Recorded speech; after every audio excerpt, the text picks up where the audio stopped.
জ্ঞান হৈছে মানসিক শক্তিৰ উপাদান। স্মৃতি শক্তি বৃদ্ধি আৰু মস্তিষ্কৰ উপাদান লাভ কৰিবলৈ মনুষ্যই দৈনিক জ্ঞানমগ্ন কচৰত কৰাটো নিতান্তই প্ৰয়োজন।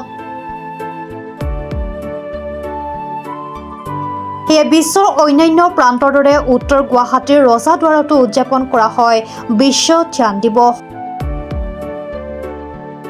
ধ্যান দিৱসত অংশগ্ৰহণ কৰে শতাধিক শিশুই।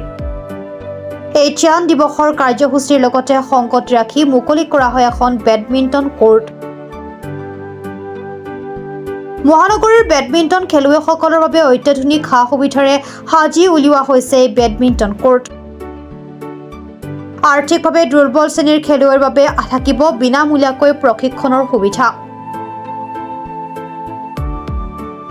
জ্ঞান দিৱসৰ অনুষ্ঠানত উপস্থিত থাকি মুখ্যমন্ত্ৰীৰ বিশেষ কৰ্তব্যৰত বিষয়া হেমন্ত চৌধুৰীয়ে শিশু খেলুৱৈসকলক মৰম আৰু শুভেচ্ছা জনোৱাৰ লগতে মুকলি কৰে মিথুন বেডমিণ্টন কোৰ্ট। খেলুৱৈসকললৈ চৰকাৰীভাৱে পৰ্যাপ্ত সা সুবিধা প্ৰদান কৰাৰো আশ্বাস দিয়ে বিষয়াগৰাকীয়ে। মিথুন বেডমিণ্টন একাডেমীটো আজি আনুষ্ঠানিকভাৱে আমি উদ্বোধন কৰিলোঁ। মুথিনৰ নিজা প্ৰচেষ্টাত অতি আটকধুনীয়াকৈ এই একাডেমীটো আজি নিৰ্মাণ কৰিছিল আৰু আমি সকলোৱে আজি এই একাডেমীটো উদ্বোধন কৰিলোঁ। আমি আশা ৰাখিম স্থানীয় আমাৰ উঠি অহা নতুন প্ৰজন্মই ইয়াত সকলোখিনি সুবিধা গ্ৰহণ কৰি ইয়াত উত্তৰ গুৱাহাটীৰ লগতে আমাৰ অসমৰ গৌৰৱ কঢ়িয়াবলৈ সক্ষম হ'ব। অসমত আপুনি বেডমিণ্টনৰ সম্ভাৱনা কেনেকুৱা দেখিছে?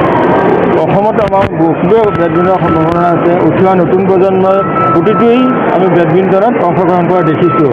আপুনি কিছুদিন আগতে আমাৰ আমিনগাঁও ষ্টেডিয়ামতো সৰ্বভাৰতীয় ইণ্টাৰনেশ্যনেল এখন বেডমিণ্টন প্ৰতিযোগিতা হৈ গৈছিল। তাত বিভিন্ন দেশৰ প্ৰতিনিধিয়ে অংশগ্ৰহণ কৰিছিল যাতে আমাৰ অসমৰ বেডমিণ্টনটোক আমি অলপ ফ'কাছ কৰিব পাৰোঁ। আমি আশা ৰাখিছোঁ যে অসমৰ উঠি অহা নতুন প্ৰজন্মই বেডমিণ্টনত উন্নতি কৰিবলৈ সক্ষম হ'ব। আমি এইটো মিথুন বেডমিণ্টন একাডেমি আজি আমি শুভ উদ্বোধন কৰিলোঁ। আজি আমাৰ কামৰূপ ডিষ্ট্ৰিক্টৰ স্পৰ্টছ ছেক্ৰেটাৰী তেওঁ আহিলে, হেমন্ত চৌধুৰী ছাৰে আমাৰ এইটো উদ্বোধন কৰিলে। আমি এই একাডেমিটো 2021 পৰাই ষ্টাৰ্ট কৰিছিলোঁ, কিন্তু এতিয়া ইয়াতে আমি স্থায়ীভাৱে এইটো একাডেমি আৰম্ভ কৰিছোঁ আৰু ইয়াতে আমাৰ 60ৰ পৰা 70টা ষ্টুডেণ্ট আছে। গতিকে এই একাডেমিখনৰ পৰা যাতে আমি উজ্জ্বল ভৱিষ্যতৰ অসমৰ খেলুৱৈ কিছুমান উলিয়াব পাৰোঁ তাৰে চেষ্টা কৰিছোঁ আমি। মাচুল আমাৰ খুব মিনিমাম ৰাখিছোঁ, আমি 2000 টকা ৰাখিছোঁ আৰু যোনবোৰ অকণমান এডভান্স সিহঁতক 3000 টকা ফিজ চাৰ্জ কৰা উইথ চাটল কক। সেনেকুৱাক আমি আৰ্থিকভাৱে আমি নিজে এডমিশ্যন কিছুমানক বহুত কম নিদিওঁ আৰু নলওঁ কিছুমানক। সেনেকুৱা কৰি আমাৰ দুটা ছোৱালী ওলাইছে, মই নামটো নকওঁ ইয়াতে, গতিকে তেওঁলোকৰ পৰা মই বহুত মিনিমাম ফিজ লওঁ। গতিকে সেনেকুৱা ছোৱালী এজনী দুজনী আছেও, ল'ৰাও আছে দুটামান। গতিকে সেইটোৱে বঞ্চিত কৰা নহয়। নাই সেইটো কেতিয়াও নহয়। যদি ভাল প্ৰতিভা আছে আমি নিশ্চয় পূৰা ফ্ৰী অফ কষ্ট দিবলৈ ৰেডি আছোঁ, কিন্তু তেওঁ ডেডিকেশ্যনটো থাকিব লাগিব, যাতে ৰাতিপুৱা খেলে গধূলি খেলে বেডমিণ্টনৰ প্ৰতি প্ৰপাৰ ডেডিকেশ্যন থাকে, তেতিয়া আমি ফ্ৰী অফ কষ্ট দিবৰ কাৰণে আমি সদায় ৰেডি আছোঁ। কিমান বয়সৰ পৰা? আমি 5 বছৰৰ ওপৰৰ ল'ৰা ছোৱালীক আমি ইয়াতে লওঁ। শিকাৰ শেষ নাই যিহেতু, মেক্সিমাম মানে বিশেষকৈ সেনেকুৱা এজ কেটেগৰী ধৰা নাই, কিন্তু ছিনিয়ৰ লেভেলত 19-20 বছৰলৈকে ৰাখোঁ আমি।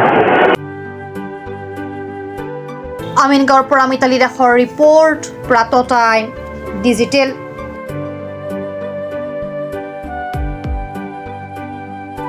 Mobile plus physiotherapy wellness and rehabilitation centre, দক্ষিণ কামৰূপৰ ব্যৱসায়িক প্ৰাণকেন্দ্ৰ বিজয়নগৰৰ লগতে VIP চক আৰু গুৱাহাটী মালিগাঁও পাণ্ডৱনগৰত থকা তিনিওখন ক্লিনিক বৰ্তমান প্ৰায় 20 বছৰৰ অভিজ্ঞতা পুষ্ট তথা এতিয়ালৈকে প্ৰায় 40,000 ৰোগীক সুস্থ কৰি তোলা ডক্টৰ পল্লৱী নাথৰ তত্বাৱধানত চলি আছে।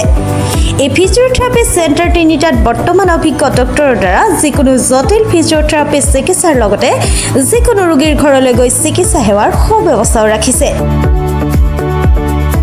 আমাৰ ঠিকনা mobile plus physiotherapy wellness and rehabilitation centre, opposite Uparshali Bijoynagar SBI branch. আমাৰ VIP চকৰ ঠিকনাটো হ'ল VIP Chowk near VIP bus stop, Borjhar, Guwahati. আমাৰ মালিগাঁও ঠিকনাটো হ'ল চেলাছ 360 physiotherapy and rehabilitation centre, Maligaon, Pandavnagar, Guwahati 12। আমাৰ যোগাযোগ নম্বৰ হৈছে 8011744696।